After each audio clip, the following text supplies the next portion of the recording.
जे तरुण आता बेरोजगार आहे किंवा आता तुम्ही जर वकील झाले होते, तुम्ही जर वकिलीकडे गेले असते, आज तुम्ही 1 कोटीची उलाढाल करता, तर वकिली क्षेत्रात गेले असते तर तुम्ही काय किती कमवले असते? महिन्याला 15 ते 20 हजार. बरोबर. ते 15 बरं, मी म्हणतो पहिल्याला 25-30 हजार म्हणतो, मी 50 हजार म्हणतो, ठीक आहे ना. चांगलं यश मिळालं असं तुम्हाला 50 हजार मिळाले तेवढे असते. तर जातच नव्हते सर. बरोबर आहे. 1 वर्ष शिकण्यामध्ये 5 वर्ष गेले असते. हो. तुम्ही तेच 5 वर्षापैकी 3 वर्ष इकडे घात, तर आज तुम्ही डायरेक्ट करोडपती होण्याच्या मार्गावर सर, आहे. आज तो जे आहे जवळपास माझ्या हिशोबानं 80-90 व्यक्तींना रोजगार देतो सर. तरुणांमध्ये एक विचार येणार आहे, अरे यार मी माझी 10 एकर नाही, माझी 5 एकर आंबा मला सांभाळत नाही.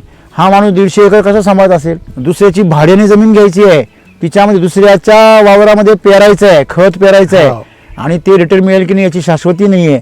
म्हणजे उद्या पुढच्या वर्षी हा भाग आपल्याकडे राहील की नाही याची शाश्वती नाही आहे. एवढं सगळं असताना हा तरुण एवढं डेअरिंग का करतो?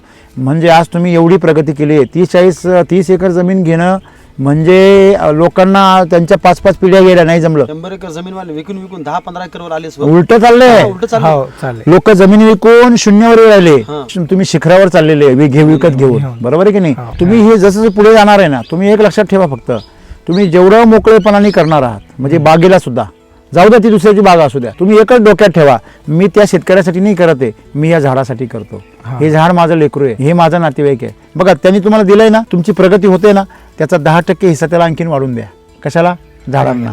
SCT वैदिकमध्ये खर्च नाहीच आहे ना, गुंतवणूक आहे ना. आज मला सांगा, तुमच्या बागेत फिरलो, किती समाधान वाटतंय. तुम्ही याच्यामध्ये जर 100% वापर जर केला असता, तर जी तुमची झाडं रिकामी आहे ती सुद्धा रिकामी राहत नव्हती. राहत नाही.